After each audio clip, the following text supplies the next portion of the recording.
बिंदू शेठ हे कुणाच्या हितासाठी चाललंय? नाव शेतकऱ्यांचं आणि खरं तर मलिदा दुसराच कोणीतरी खातोय अशी परिस्थिती असताना नाफेडच्या माध्यमातून खरेदी करण्याचा घाट नेमका कोण आणि कशासाठी घालतंय हा सवाल विचारतायत ते। सर, नाफेडची खरेदी 4 वर्षापूर्वी जेव्हा होत होती त्यावेळेला ते रिकव्हरी द्यायचे 52%। त्याच्यानंतर तेव्हा पण शेतकऱ्यांनी ओरड केली की नाफेड हे चुकीचं काम करत आहे। मग काय केलं सरकारने की फार्मर प्रोड्युसर कंपन्या काढल्या। फार्मर प्रोड्युसर कंपन्या काढल्यानंतर ती रिकव्हरी गेली 70%पर्यंत। जी रिकव्हरी 56% होती ती रिकव्हरी गेली 70%पर्यंत। बाजारभाव सांगा तुम्ही, यावर्षी बाजारभाव recovery गेली सांगतो ना सर, एक एक विषय सांगतो मी, पूर्ण तुमचं समाधान होईपर्यंत उत्तर देईल। मग या वेळेला त्यांनी 72% शेतकऱ्यांचं समाधान झालं पाहिजे। हा 72% रिकव्हरीचे रेट केलेले, परंतु नाफेडचा नियम असा आहे की दर महिन्याची 5% घटती पकडायची। या वेळेला त्यांनी उशिरा खरेदी चालू केल्यामुळे आमचं म्हणणं असं होतं की अजून 2 महिना किमान मार्केटला कांदा यायला नाही पाहिजे। त्यांनी कांदा एकाच वेळेला काढल्यामुळे शेतकऱ्यांना विकायची वेळ, व्यापाऱ्यांनी विकायची वेळ आणि नाफेडने काढायची वेळ एकत्र झालेल्यामुळे शेतकऱ्यांचा आक्रोश साहजिकच वाढलेला आहे की नाफेडमुळे आपल्याला नुकसान होऊन राहिलं। बिंदू शेठ ही आणि जबाबदारी हे जे कुणाची म्हणतात आहे? की हे नियोजन नाफेडमध्ये करण्याची भ्रष्टाचार जबाबदारी आहे, कुणाची आहे? नाफेड कुणाच्या ताब्यात आहे? त्याच्यावर नियंत्रण कुणाचं आहे? ते कुणाचं ऐकतात? केंद्राचं त्याच्यावर निवेदन आहे, पण त्या नियोजनामध्ये एवढ्या जेव्हा शेतकऱ्यांनी मागणी केली की भ्रष्टाचार होतं तर आपल्या महाराष्ट्राचे मुख्यमंत्री यांनी तात्काळ कमिटी नेमली। आपले जे पणन मंत्री त्या कमिटीचे राज्याचे अध्यक्ष आणि प्रत्येक जिल्ह्याचे कलेक्टर त्याचे अध्यक्ष केले आणि डीडीआर साहेबांना दर आठवड्याला अहवाल द्यायला लावायचे। आणि जर कोणी सांगितलं की खरेदीमध्ये भ्रष्टाचार झालेला आहे त्याच्यावर फौजदारी स्वरूपाचे गुन्हे दाखल करायची कमिटीने निर्णय घेतलेला आहे। जे आरोप करतायत त्यांनी माझं म्हणणं की शेतकऱ्यांनी किंवा कोणी बोगस कांदा खरेदी केलेला आहे, कोणी भ्रष्टाचार केलेला आहे, त्यांनी सिद्ध करून द्यावं। त्यांच्यावर कायदेशीर कारवाई करण्यासाठी आमचं सरकार कटिबद्ध आहे। कोणालाही पाठीशी घातला जाणार नाही। कायदा सर्वांसाठी सारखा आहे। आम्हाला सर्वात पहिले शेतकऱ्यांच्या पाठीशी सरकार आहे। सरकार कुठल्याही व्यापाऱ्याच्या पाठीशी नाही, कुठल्याही कांदा खरेदीदाराच्या पाठीशी नाहीये। हा हा माझं एकच म्हणणं आहे साहेब की नाफेडने कांदा खरेदी केली, ते काय दराने कांदा खरेदी केला आणि त्याच वेळेस व्यापारी काय दराने कांदा खरेदी करत होता एवढं फक्त एवढं स्पष्टीकरण शेतकऱ्यांना द्या फक्त। ठीक आहे द्या। कांदा ज्या वेळेला मार्केटला 1500 ते 1600 रुपये चालू होता त्यावेळेला नाफेडचे रेट सुद्धा 1600 रुपये होते। परंतु व्यापारी काय करतात, अशा वेळेला नाफेड चालू झाल्यानंतर मुद्दामून रेट कमी करतात, कारण की ते सगळ्या प्रकारचा माल घेतात, 1 नंबर 2 नंबर 3 नंबर, आणि नाफेड फक्त सिलेक्टेड माल घेतं। मग शेतकऱ्यांचा गैरसमज काय होतं की नाफेड मध्ये सिलेक्टेड माल पाहिजे, क्वालिटीचा माल पाहिजे, रेट तर 1500 रुपये आणि हे मार्केटच्या आमचं म्हणणंच ते का व्यापारी तेच दर देऊ राहिला, नाफेड तेच दर देऊ राहिला, तर शेतकऱ्यांना फायदा काय आहे नाफेडचा? हा बिंदू शेठ हे जरा सांगा ना शेतकऱ्यांना काय फरक झाला? जर व्यापारी ज्या दराने घेतात नाफेड घेतं, मग त्या नाफेडचं कौतुक का? शेतकऱ्यांना ती कंपल्सरी नाहीच ना। आम्ही नाफेडचं कौतुक नाही करत, वस्तुस्थिती परिस्थिती सांगत आहे। शेतकऱ्यांना वाटते की आपला नाफेडला माल दिला बिंदू शेठ हे का सांगताय तुम्ही की नाफेडच्या माध्यमातून आम्ही खरेदी करतोय, नाफेडच्या माध्यमातून खरेदी करतोय? शेतकऱ्यांना दिलासा काय मिळतोय हे पण सांगावं लागेल ना। त्यांना दिलासा मिळण्यासाठी त्यांनी जे आरोप केलेले ते आरोप त्यांनी प्रूव्ह करून द्यावे। शासन कोणालाही पाठीशी घालणार याची मी आपल्याला एवढंच म्हणतोय की व्यापारी ज्या दराने कांदा खरेदी करतोय, नाफेड काय दराने कांदा खरेदी करतोय हे फक्त सांगा। गणेशराव मिनिमम भाव निघतात, त्यांच्या भावाप्रमाणे खरेदी होते आणि ते रेट दिल्लीहून ठरतात। गणेशराव आवाज येतोय? हो बर ठीक आहे, आपण आपल्यासोबत ते जोडले गेलेले नाही आहेत। मग साधी या कांदा खरेदीच्या मध्ये झालेले जे घोटाळे आहेत आतापर्यंतचे, हे घोटाळे कुणी केले? कोण आहे त्याच्यातले सरगना? कोण आहे त्याच्यातले मेन ज्यांनी हे ओरपलेलं शेतकऱ्यांच्या नावानं सगळं? त्याच्याबद्दलची माहिती सांगू शकाल का? नाही, नक्कीच सगळ्या महाराष्ट्राला माहिती आहे, संपूर्ण जिल्ह्याला माहिती आहे की कशा पद्धतीने हे नाफेड आणि एनसीसीएफ खरेदी करताय।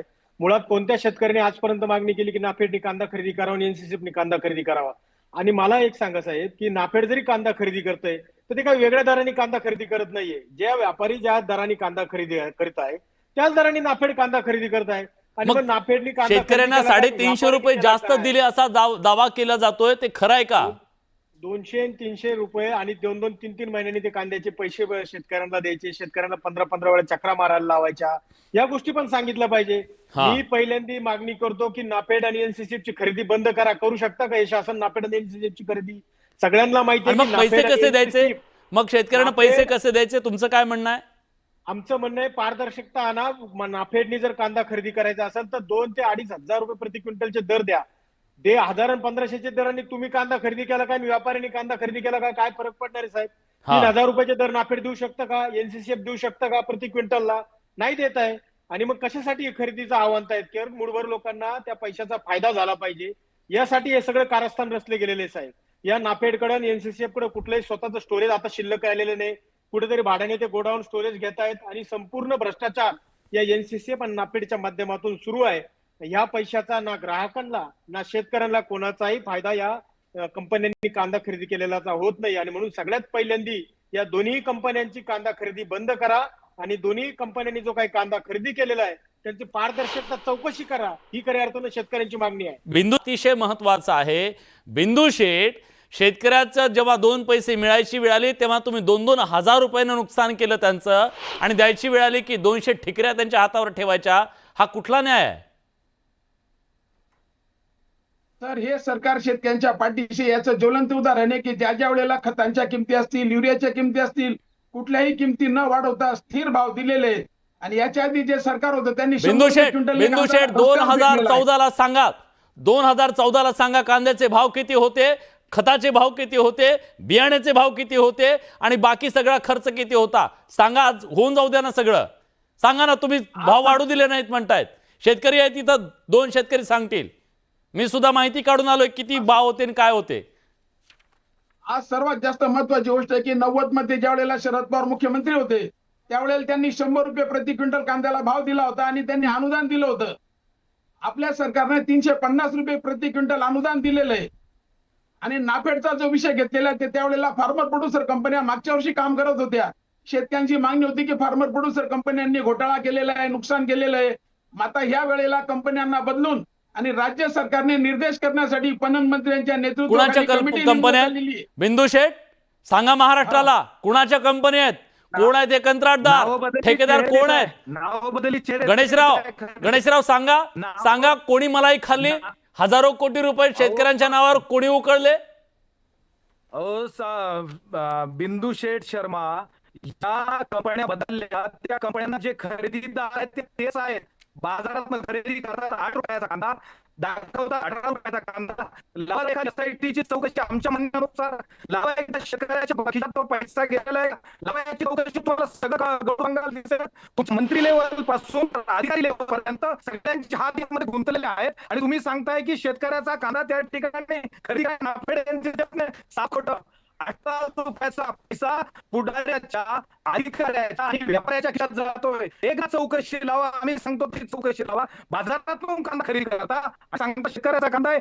एकही कांदा शेतकऱ्याचा नाही. सगळा पैसा नाफेड अधिकाऱ्याच्या खिशात जातोय. एका अधिकाऱ्याची बदली केली सांगता, एका अधिकाऱ्याला सस्पेंड केलं सांगता.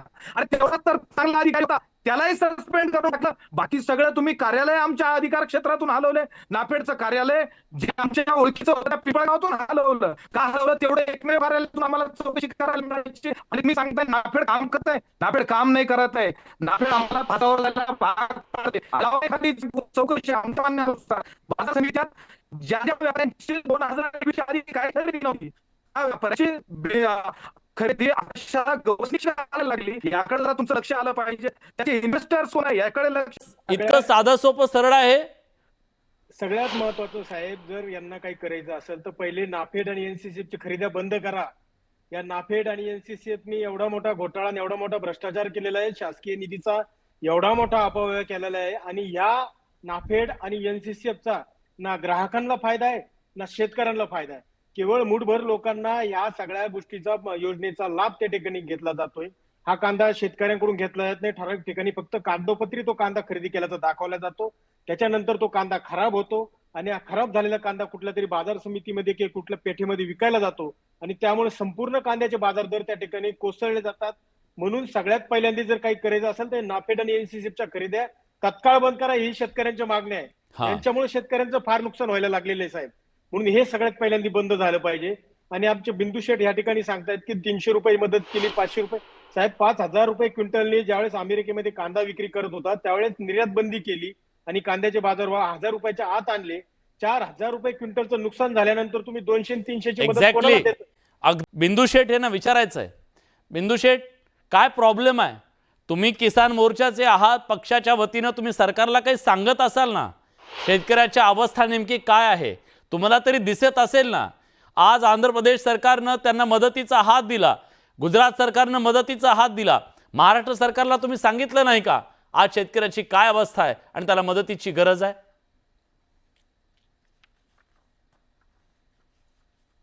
तर सर्वप्रथम मी आपलं मनापासून आभार व्यक्त करतो. आम्हाला बोलण्याची संधी दिली. शेतकऱ्यांचा ज्वलंत प्रश्न आहे. नेहमी आमचं सरकार सकारात्मक विचार करतं. ज्या वेळेला शेतकऱ्यांचे भाव पडलेले आहेत त्या वेळेला सर्वात संवेदनशील आमचं सरकार आहे. 350 रुपये प्रति क्विंटल राज्याचे मुख्यमंत्री फडणवीस साहेब असताना 350 रुपये प्रति क्विंटल प्रमाणे 200 क्विंटल पर्यंत शेतकऱ्यांना अनुदान दिलं. 70,000 रुपये एका शेतकऱ्याला अनुदान दिलं. तसेच त्यांनी वेळोवेळी ज्या वेळेला शेतकऱ्यावर अडचण आलेली आहे त्या वेळेला निर्यातसारखा विषय जरी असेल तर महाराष्ट्र राज्याचे मुख्यमंत्र्यांनी तात्काळ संपर्क करून निर्यात बंदी उठवलेली आहे. आणि आज कांद्याची अवस्था होण्यासाठी अनेक कारण आहेत. आपल्या पूर्ण भारतामध्ये 2.25 लाख मेट्रिक टन कांद्याची कॅपॅसिटी खाण्याची आहे आणि आपल्या राज्यामध्ये देशामध्ये आता कांदा पिकलेला आहे 300 लाख मेट्रिक टन. हा एक्सेस कांदा असल्यामुळे याचे बाजारभाव कमी झालेले आहेत. आणि नाफेडने जो कांदा खरेदी केलेला आहे, नाफेडने 1500-1600 रुपये कांदा खरेदी केलेला आहे. आणि ज्या वेळेला शेतकऱ्याचा कांदा निघतो त्यावेळेला 500 ते 700 रुपये रेट असतात. जर त्यावेळेला नाफेडने कांदा खरेदी केला नाही तर कांद्याची रेट आणखी जास्त कमी होण्याची दाट शक्यता असते. त्याच्यामुळे एनसीएफ आणि नाफेड या दोन संस्था शेतकऱ्यांसाठी कांदा खरेदी करतात. आणि शेतकऱ्यांची मागणी होती की लवकरात लवकर कांदा खरेदी चालू करावी. खरेदी चालू केल्यानंतर हा बाजारभाव जे कोसळलेले त्याच्यामध्ये अनेक कारण आहे की आपल्या शेजारील राष्ट्रांमध्ये महामारी सुरू झाली, युक्रेन सारखे युद्ध सुरू झालं, बांगलादेश झाला, नेपाळ झाला, या सगळ्या देशांमध्ये जी अराजकता माजलेली आहे. तसेच आपल्या 5 राज्यांमध्ये नैसर्गिक संकटामध्ये पंजाब असेल, राजस्थान असेल, गुजरात असेल, हरियाणा असेल, हे अनेक नैसर्गिक कारणाच्या आपत्तीमध्ये शेतकरी सापडलेला आहे.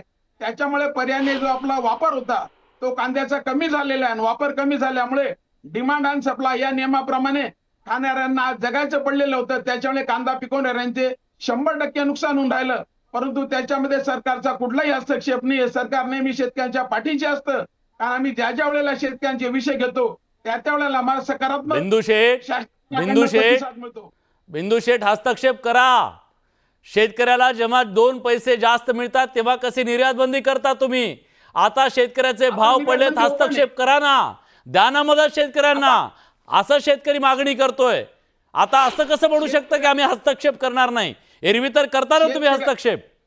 शेतकऱ्यांना आता ज्या प्रमाणामध्ये भाव पाहिजे त्या प्रमाणामध्ये नाफेडने कांदा जो काढलेला आहे तो बंद करण्यासाठी आता आमच्या वरिष्ठ लेवलला निर्देशित करण्यात आलेलं आहे की शेतकऱ्यांची मागणी आहे की नाफेडचा कांदा काढू नये. त्या मताशी मी सुद्धा सहमत आहे की 1 महिना अजून नाफेडने मार्केटमध्ये कांदा आणू नये. ठीक आहे.